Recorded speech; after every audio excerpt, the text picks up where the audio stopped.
A palavra que Deus colocou ao meu coração não pode, em hipótese alguma, ser uma palavra diferente, mas é uma palavra extremamente direcionada, é uma palavra que tem um aspecto positivo de atingir duas e exclusivamente essas duas pessoas, que é a nossa irmã Flor e a nossa irmã Jane, em detrimento à ordenação pastoral. Então, quando você ouvir essa mensagem, o desejo do meu coração é que o Espírito Santo faça arder no seu coração um fogo santo, para que no final do culto você levante a sua mão e diga: eis-me aqui, Senhor, eu quero te servir. Amém? Abra sua Bíblia no livro de Atos dos Apóstolos, capítulo de número 20, verso de número 24. Atos dos Apóstolos, capítulo de número 20. Tom, deixa sair, depois faz. Tá? Não há uma confusão, não. Atos dos Apóstolos, capítulo de número 20, verso de número 24. Enquanto você procura, eu estou vendo uns rostinhos novos aqui, uns antigos, né? Então, que vocês sejam muito bem-vindos. Então, a galera do bem aí da época da Arca de Noé, né? E aí tem uma galera nova, que é da Nova Jerusalém, né? Mas tudo faz parte do mesmo reino e nós serviremos com certeza absoluta o mesmo Senhor da Seara. Todos encontraram? Atos dos Apóstolos, capítulo de número 20, verso de número 24, diz assim, apenas um versículo, diz: mas em nada tenho a minha vida por preciosa, contanto que cumpra com alegria a minha carreira e o ministério que recebi do Senhor Jesus, para dar testemunho do Evangelho da graça de Deus. Amém?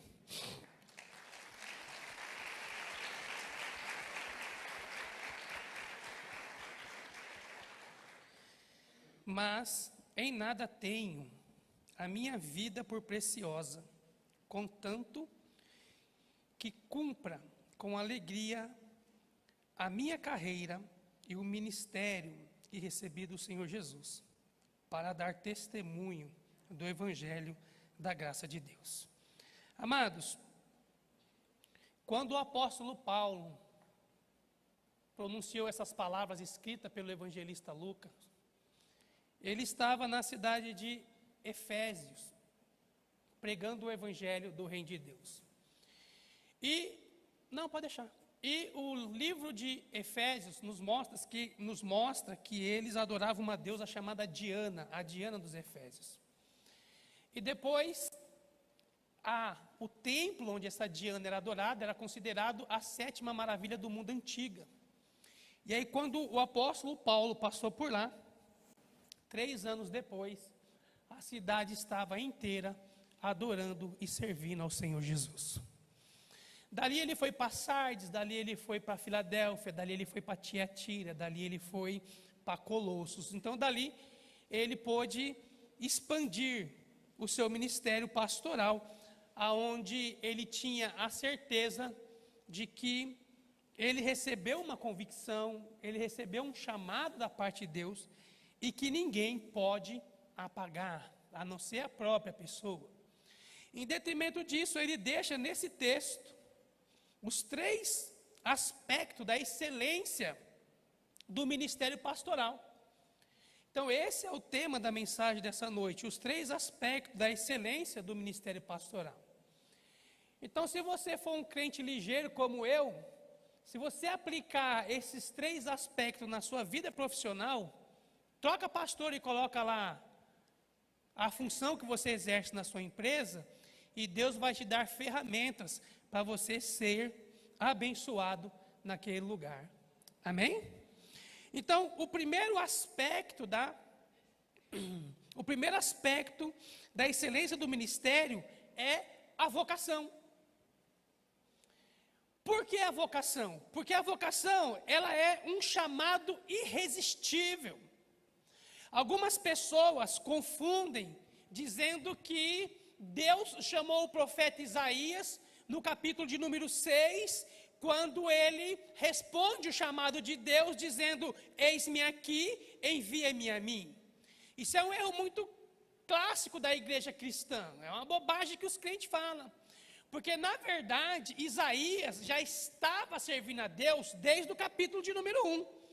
A partir do capítulo de número 1, ele já está profetizando contra as nações, ele já está profetizando contra si mesmo, ele já está profetizando contra seus filhos, ele já está profetizando o bem e o mal para o povo de Israel. E aí, quando chega no capítulo de número 6, o que acontece? Deus o leva em espírito até o átrio dos átrios, e ele tem uma visão do céu, onde ele vê serafins, clamando: santo, santo, santo é o Senhor dos exércitos. E então ele começa a olhar para um lado, para o outro, ele começa a ver um monte de ais, ele começa a ver um monte de dores e pessoas que não serviam a Deus, porque não tinha ninguém que os ensinasse, porque não tinha ninguém que se colocasse na posição de um servo, de um professor, de uma pessoa disposta a ensinar os primeiros passos com Deus.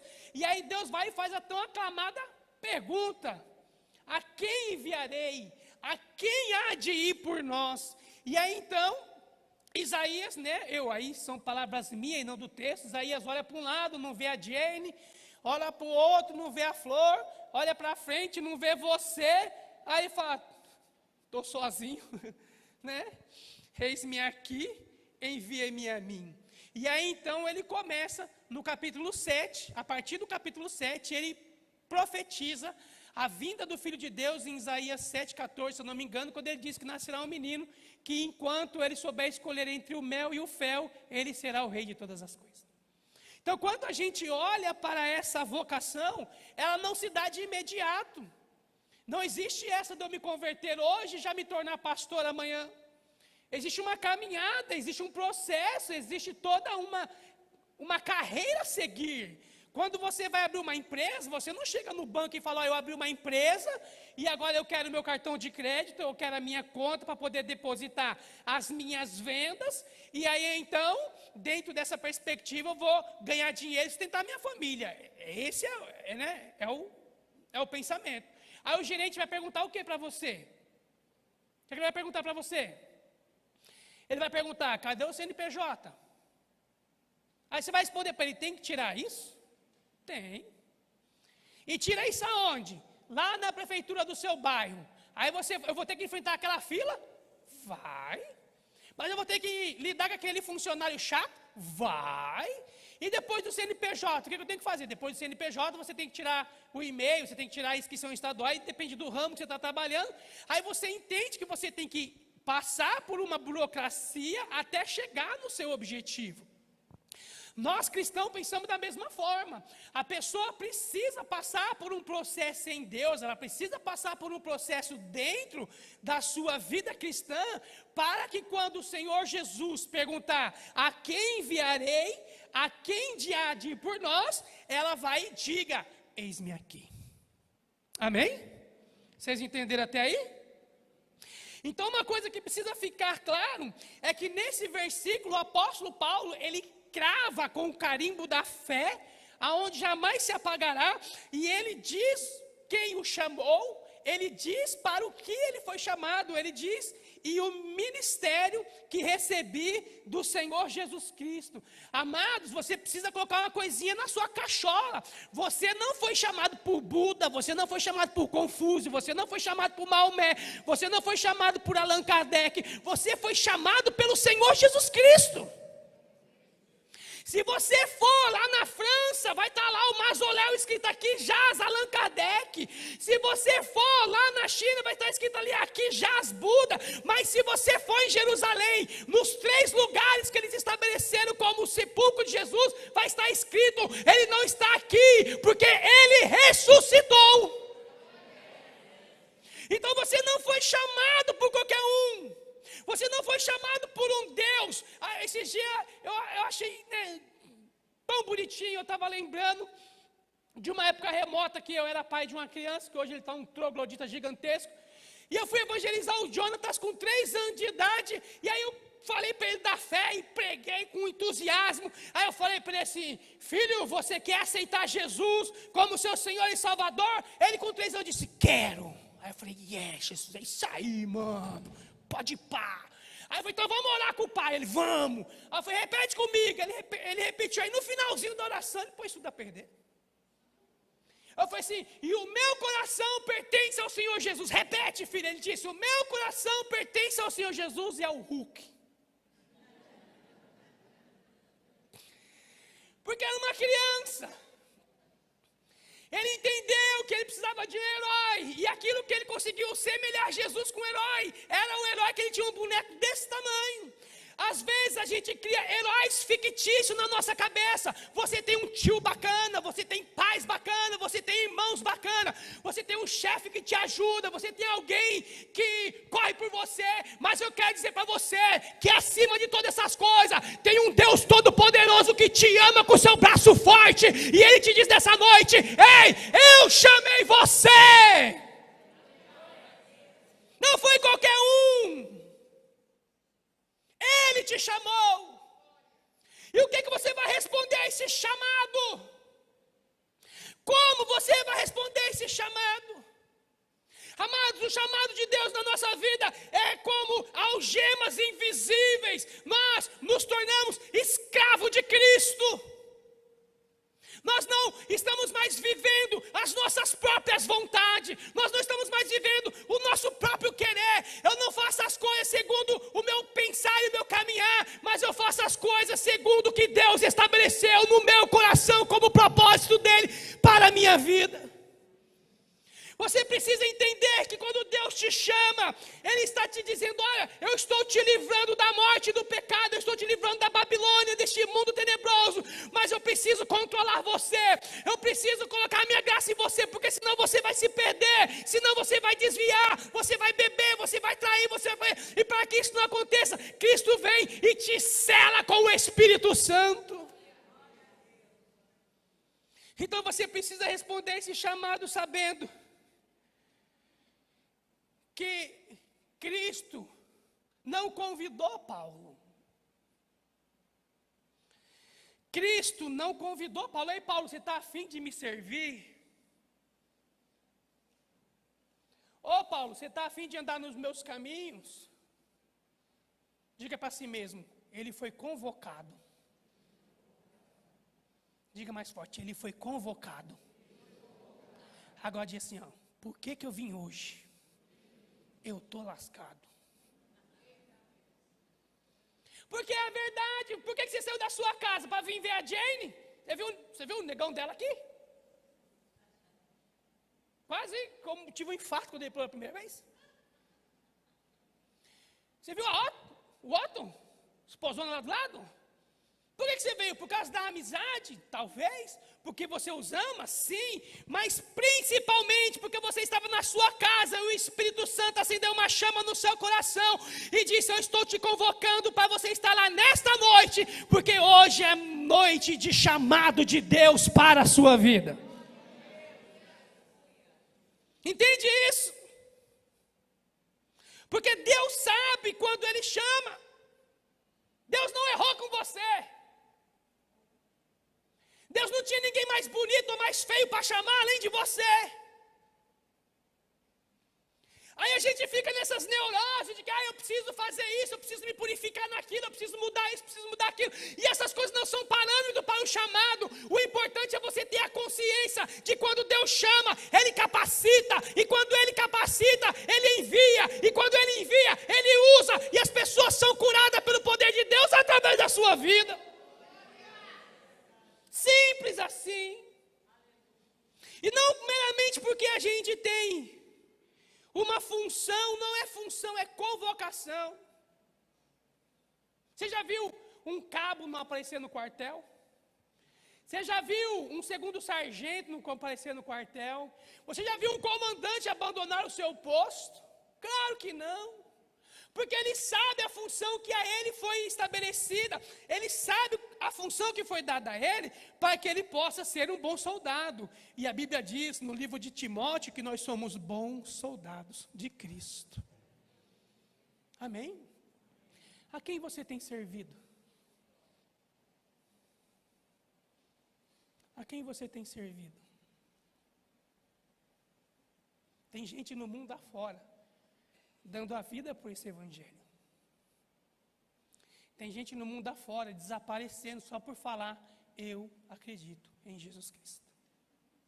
E a gente fica, por sermos uma nação livre, a gente fica pensando, flutuando, achando que podemos prorrogar o chamado de Deus, achando que a gente pode dizer, ó Senhor, eu vou arrumar minha vidinha e em 2025 eu vou te servir, quando Deus está dizendo não, o chamado é hoje, o chamado é agora, porque eu tenho um compromisso com você.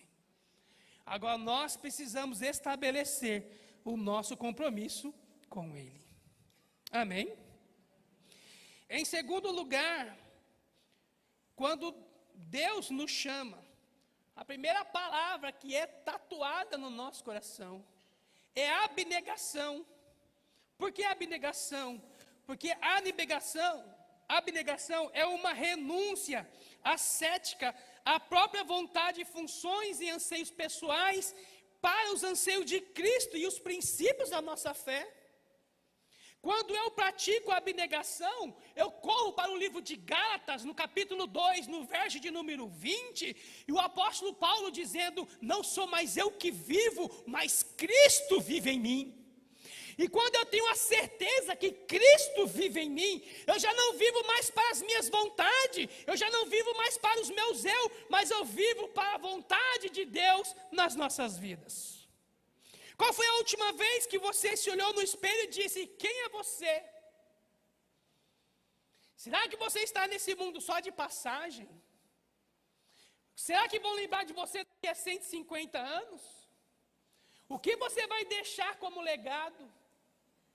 Parece uma colocação fútil e ridícula, mas todas as vezes que eu vou para o lado de Carapicuíba, tem uma estação de trem ali no 18. Quem já viu a estação ali no 18? Trem a gente sabe como é que é, né? Nós entra e Deus sai, não é isso? Ele fala, está por conta. E quando eu passo na frente daquela estação, o meu coração se enche de alegria, porque o meu avô fez todo o madeiramento daquela estação como o carpinteiro da obra. Então ele deixou como legado aqui uma estação para nós usarmos. Quando a gente olha para dentro de nós, a gente tem que se perguntar, o que eu vou deixar? Porque por muitas vezes a gente desvaloriza a salvação dos nossos filhos, mas quando a gente embute neles o evangelho da salvação, o seu filho pode fazer uma obra maior do que a sua, mas tudo começou em você, e quando você estiver lá em cima, você vai estar glorificando a Deus pelas coisas que os seus filhos estarão fazendo aqui embaixo. Então quando você pratica a abnegação, você entende que não são as dificuldades do ministério pastoral, não são as dificuldades do ministério pessoal, não são as dificuldades da empresa onde você trabalha que vai fazer você desistir, não são os luxos da vida que nos faz caminhar com Cristo. Não são os luxos da vida que a gente pode ter que vai fazer com que a gente caminhe numa tocada melhor, e muito menos as desgraças da vida. Porque tem muita gente que acha que a vida pastoral é um mar de rosas. As pessoas acham que a vida pastoral é algo assim, que você foi ungido e a partir dali você virou um super crente. E quando você fala, Sajam, você vira um super herói e sai por aí derrotando o mundo. Claro que não. Quando nós recebemos o chamado pastoral, quando Cristo recebeu o seu chamado e foi batizado por João, não foi o diabo, não foi os demônios, não foi principado nem potestade, mas a Bíblia diz que o Espírito Santo levou ele ao deserto para ser tentado, e lá ele foi tentado durante 40 dias e 40 noites, e ele venceu a Satanás. Então quando você entende o chamado de Deus para a sua vida, você entende que você é atraído por ele, e pode levantar 1000 ao seu lado, 10.000 à sua direita, mas você não será atingido, porque o Senhor será o seu escudo e broquel. Quando você entende que praticar a abnegação é a única coisa que nos resta, você entende que, como eu, por exemplo, eu entro naquela sala ali em cima toda semana, de segunda a segunda, e eu choro calado e ninguém vê. Eu entro naquela sala toda semana e tem mães aqui clamando para me ajudar os filhos que estão em dificuldade, e eu choro no pé da cruz porque eu não consigo, porque é uma situação calamitosa. Quando eu entro naquela sala, o próprio diabo fica o tempo todo jogando seta, porque ele sabe que ele quer envergonhar. Mas quando eu olho para cima, eu sei quem me chamou, eu sei quem chamou você, então eu não desisto, porque o meu reino não é desse mundo, mas eu vou reinar com ele na glória. Você precisa entender. Ministério pastoral é se esvaziar todo dia de péssimos obreiros e de excelentes obreiros, para o bem e para o mal. E aí quando você vai chorar, Deus fala, quieto, calma.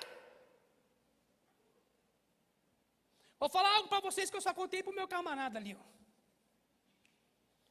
Se eu estiver mentindo ou acrescentar alguma coisa, você pode me desmentir. Alguns dias atrás eu tive uma ideia. Diga comigo assim, ele teve uma ideia.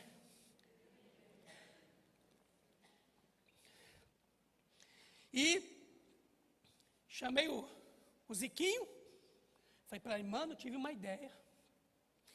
E essa ideia é assim, pode pá.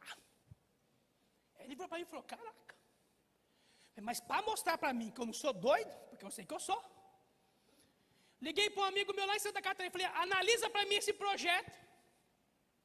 Mandei o projeto para ele.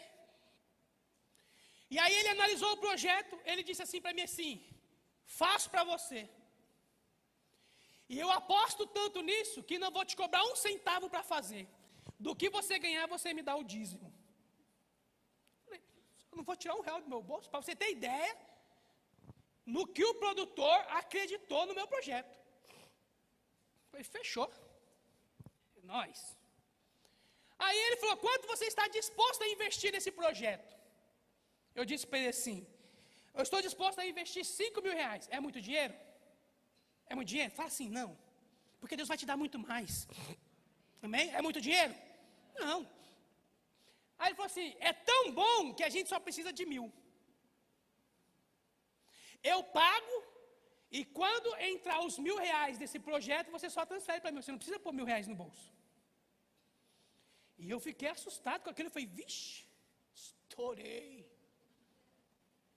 Vou rachar de ganhar dinheiro. Aí, semana entra, semana sai, semana entra, semana sai, a gente marca de começar a fazer as gravações, a gente marca de começar a escrever os textos. Saúde! Aleluia! Não foi espirro, achou petróleo?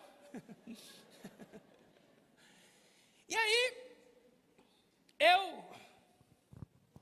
olhei para ele, mandei para ele as mensagens, e a gente não conseguia caminhar. E aí quando foi na sexta-feira, que foi quinta-feira, eu estou lá na minha sala, não consegui ir para Curitiba para uma conferência profética, faço o que todo crente faz, www.online.com.br, e vou assistir de graça. E aí o camarada, que estava pregando lá em Curitiba, não foi com a minha cara, apontou o dedo na tela e disse assim, ei, sabe esse projeto aí que você está tramando? Eu disse, sei. Não foi para isso que eu te chamei. Eu te chamei para estar no púlpito. Cancela.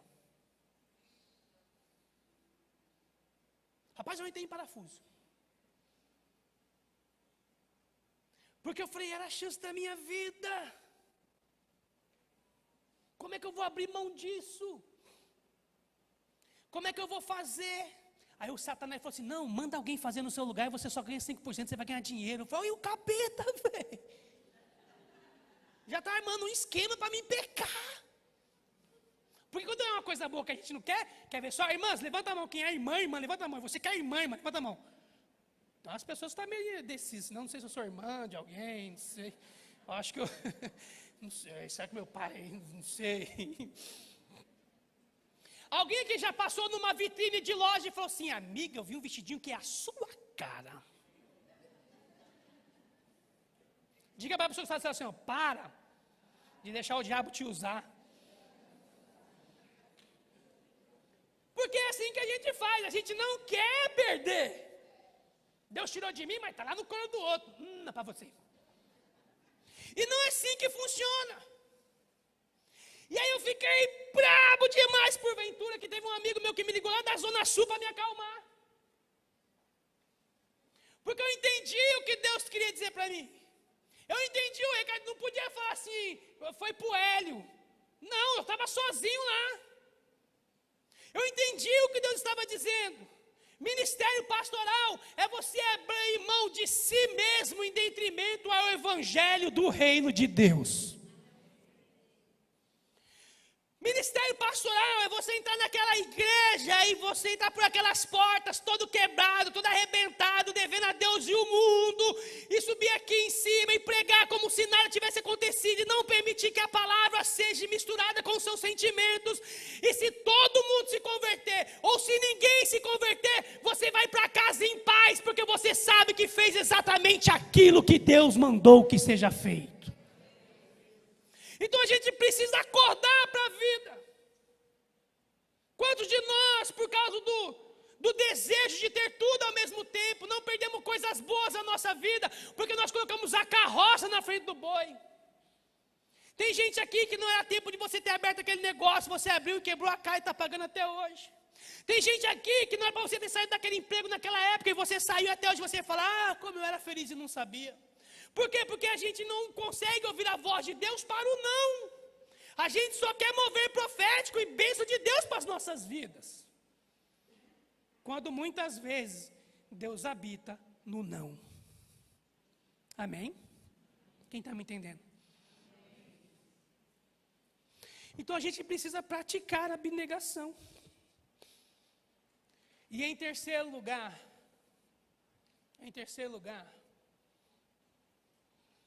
Paulo descreve para nós, Paulo diz, para dar testemunho do evangelho da graça de Deus. Paulo está dizendo da paixão por pregar o evangelho. Paulo está dizendo, isso me consome. E isso tem que ser a magnitude do resto da minha vida. Paulo está dizendo, eu tenho uma paixão por esse evangelho que é inexplicável. Paulo olha em sua volta e ele vê um monte de situações. Ele olha para os seus amigos e ele diz, prossigo para o alvo, que é Cristo Jesus. Porque ele tem dentro dele uma paixão perfeita. Mas pastor, paixão não é pecado? Não. Porque existe uma diferença entre paixão e amor. Amor não é um sentimento. Você não, eu estou sentindo de te amar. É um erro clássico disso. Amor é um mandamento. Deus mandou amarmos.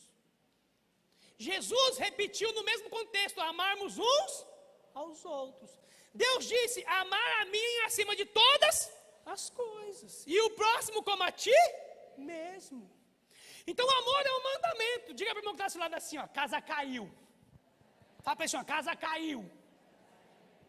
Você tem que me amar. Fala para ele, quer ir para o céu? Fala para ele, quer ir para o céu?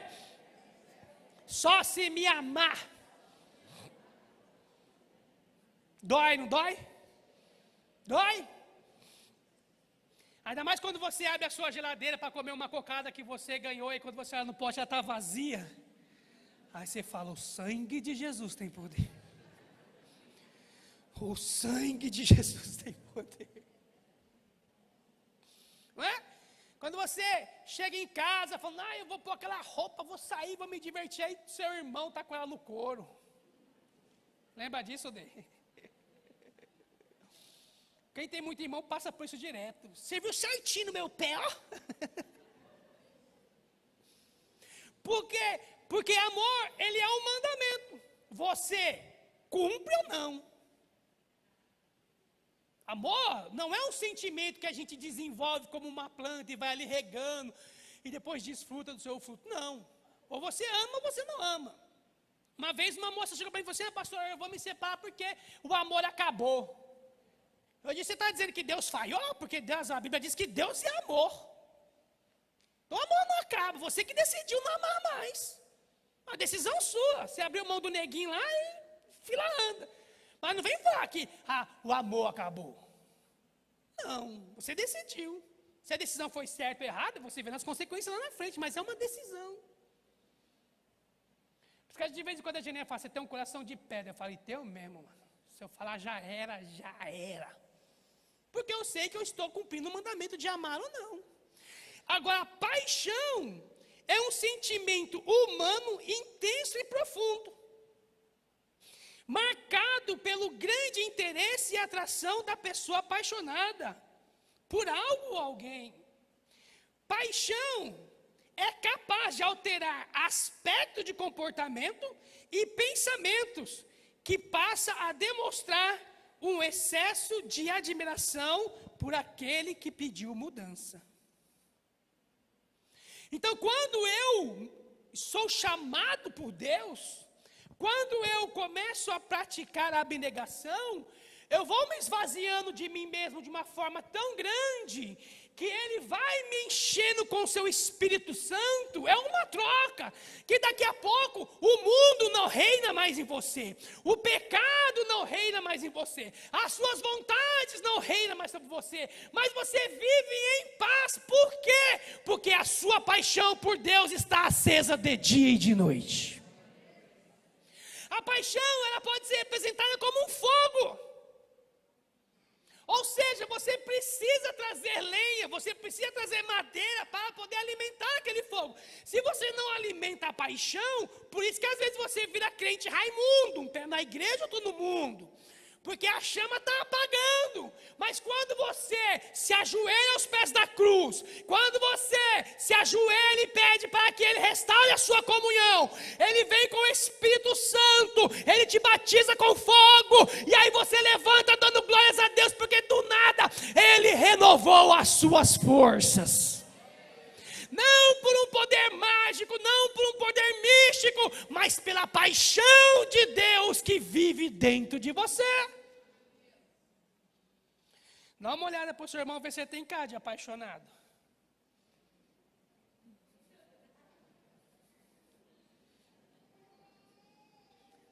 Quem que é mãe de adolescente? Levanta a mão.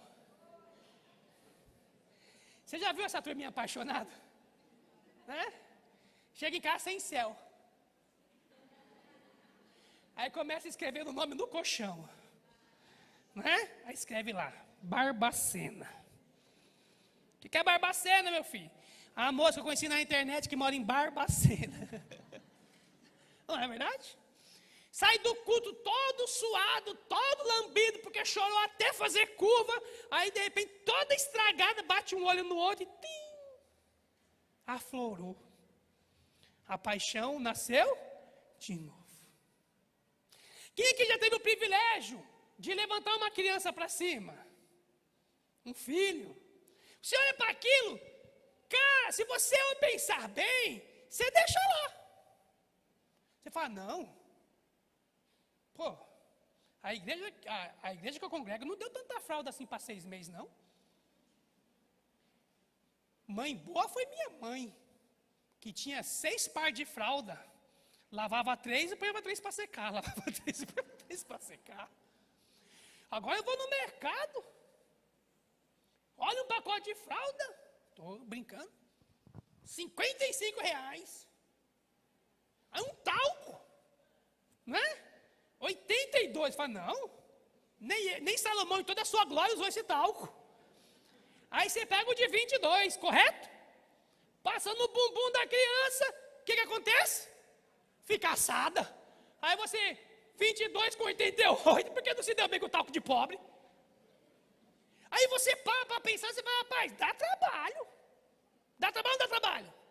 Aí depois, eu vi a irmã Silvana ali, né, eu brinquei com ela, porque ela está cuidando do neto dela, né? Falei, e aí, vamos estragar aquela criança, né? Porque os pais falam que os avós estragam os filhos, né? Aí quando a criança começa a andar, você vai viajar, fazer qualquer coisa, mãinha, cuide dele para mim. Quando você volta na segunda-feira, a criança está transformada. Não, você não me trata bem, porque vovó me deu bolacha, café, suco, eu não tenho nada disso. Não é verdade? E a gente fica com a cabeça assim, doida. Hã? Oh, mas quando aquele bodeguinho olha para você assim com aquele olhar de quem diz, cheguei para mudar a vida de vocês. Meu irmão, você enfrenta a torcida do Flamengo, do Corinthians, alguém for, para que o seu filho tenha do bom e do melhor, não porque você é egoísta, mas porque você é apaixonado por aquela criança. No reino de Deus é a mesma coisa. Deus é apaixonado por você.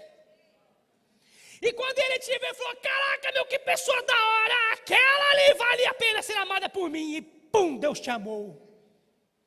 E aí quando você começa a andar na graça do Evangelho, ele fala, nossa, não só vou amar, como eu vou me tornar apaixonado por você. Então põe a mão no seu coração e celebre a vida, porque Deus é apaixonado por você. Com todas as forças, não porque Ele é um Deus que de sentimento, não, porque quando Ele viu você, Ele falou, olha a obra da minha mão, eu sou um Deus perfeito, Deus não errou com você quando Ele te fez. Amém? Então, em nome de Jesus, o meu apelo para você nessa noite é esse. Crente, qual que é a maior dificuldade do crente? Quem sabe? Irmãos, está muito quente aqui. Sabe qual é a maior dificuldade do crente? Ter uma caixa de fósforo ou um isqueiro. Quem quer acender churrasqueira? Primeira pergunta que a gente faz, quem fuma? Ninguém fuma, todo mundo é convertido. Aí sai o peão, com um pedaço de papelão desse tamanho, liga no fogo e sai correndo até a churrasqueira. Aí quando chega lá, apagou. Aí você fala, que droga, mano. O diabo está conspirando para mim não comer a picanha do Lula. Aí você volta lá, acende de novo a chama e vai correndo. Não, vai dar certo. Eu conheci uma pessoa que já levou uma vela acesa. Sério, e pingou lá para ver se ia dar certo. Acho que o diabo olhou assim e falou assim, mano, esse bagulho aí não vai dar certo não. Por quê? Porque a gente tem a mania de usar o fogo em locais errados. De usar o fogo em condições que Deus não precisa que tenha fogo. Por exemplo, a gente deposita toda a nossa paixão numa casa nova. E aí quando chega na igreja, a gente está vazio de tudo. Por quê? Porque a paixão ficou lá na casa. Casa não é lugar de se apaixonar. Casa é lugar de celebrar. Então quando você entra na sua casinha, você celebra, porque você tem um teto sobre a sua cabeça. Então o seu coração está protegido. Se de repente você tem uma notícia ruim e é mandado embora, você não pega aquele fogo e transforma numa ira e amaldiçoa tudo e a todos, não. Você fica quietinho no seu canto, porque você sabe que de você, Deus cuida de dia e de noite, de dia e de noite, de dia e de noite. E se Ele fechou essa porta aqui, fique em paz. A minha Bíblia, a sua Bíblia diz que Ele abre 7 portas na sua presença. Quem está me entendendo? Onde você deixou a sua paixão por Deus?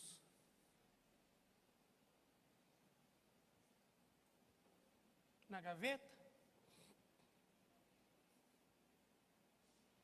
Nas conquistas boas da vida? Pastor Edson da Mata, meu professor de grego e hebraico. Ele contava para nós a história de um menino que chegava na igreja todo o primeiro domingo do mês e falava, eu posso tomar daquele negócio ali? Com 7 anos. Era a ceia do Senhor. E o pastor, não, só para os batizados. Não, só para quem não está devendo a Rena e a Marisa. Todo mês, aquele menino chegava na igreja, e agora, posso tomar aquele negócio ali? Não, o pastor fazia uma pregação boa, fazia o apelo, a menininha na frente, aceitava Jesus, crente e tal. Eu falava, agora posso tomar aquele negócio ali. Não podia. Aí o que aconteceu? O pastor marcou um batismo, menino com 9 anos que se batizar, mas lá na igreja dele só pode batizar a partir de 12. Aí o menino chega para o pastor Edson da Mata e fala assim, não se coloca entre eu e Deus, deixa eu passar. Eu quero servir o meu Senhor. O pastor olhou para ele, por causa da sua tupelância, vou te batizar. Aí batizou o menino com 8 anos, 8, 9 anos. Aí no primeiro culto de ser, o menino aponta para a mesa e fala, agora posso tomar aquele negócio ali? O pastor falou, pode sim. Com 16 anos de idade, 43 pessoas frequentavam uma pequena célula na garagem da casa dele. E ele falava assim, eu pego o sermão do pastor no domingo e prego aqui na terça. Porque eu não tenho a sabedoria que ele tem, mas ele não me cobra os sermões que ele fez. Porque ele sabia onde estava a paixão dele. A ideia dessa mesa não é trazer peso e condenação. A ideia desta mesa é trazer liberdade. A ideia dessa mesa é trazer para nós a convicção de que Cristo não está morto, mas Ele vivo está, assentado à destra de Deus. Feche seus olhos, por favor.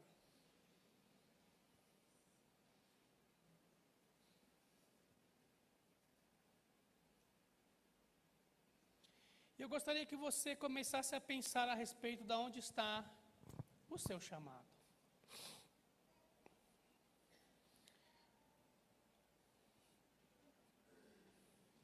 E quantas coisas você já teve que negar em detrimento ao amor de Jesus?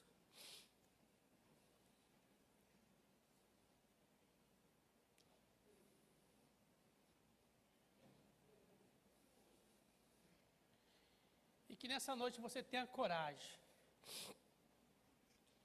de fazer um mergulho. Não na religião, não na fé, mas na paixão que um dia já ardeu no seu coração.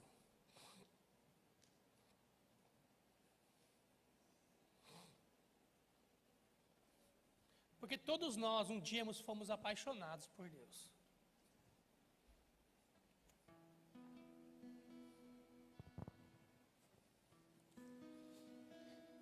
Esse dia eu vi uma grande amiga trocar uma doutrina, um ensinamento de 2000 anos por uma matéria que foi fundada em 1914 e que não tem 2 gerações de pensadores sobre essa matéria. E ela perguntou para mim assim, onde eu me perdi? Eu disse para ela, você se perdeu quando você deixou de ter razão na sua fé e tentou explicar Deus para as pessoas. Você se perdeu quando você decidiu que tentar explicar a existência de tudo era mais importante do que viver debaixo da graça de Deus. Mas a notícia boa é exatamente essa. Você pode ter se perdido, mas Deus jamais te perdeu.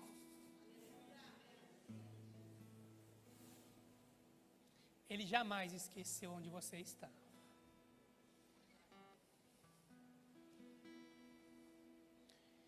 E aí ela falou assim para mim, olhe por mim nas suas orações. E aí eu entrei no WhatsApp dela e mandei uma oração de 5 minutos para ela, na mesma hora.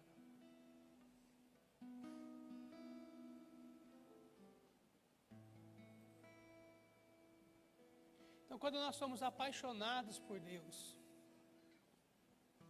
nós não deixamos as nossas responsabilidades para depois.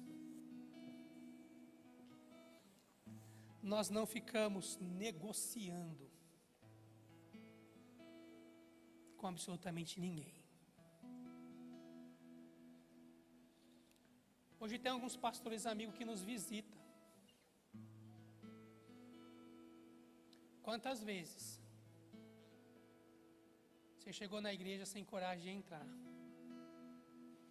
O Espírito Santo foi lá e empurrou para dentro.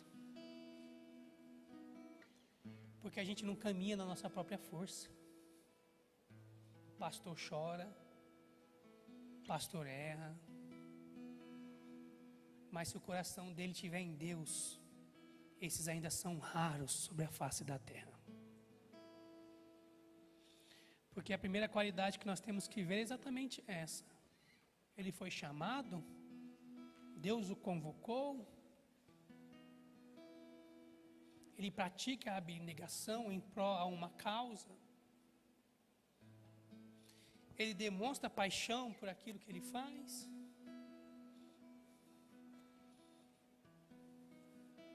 Então, quando a gente faz isso, a gente entende que não existe lugar melhor nessa vida do que estar dentro do centro da vontade de Deus.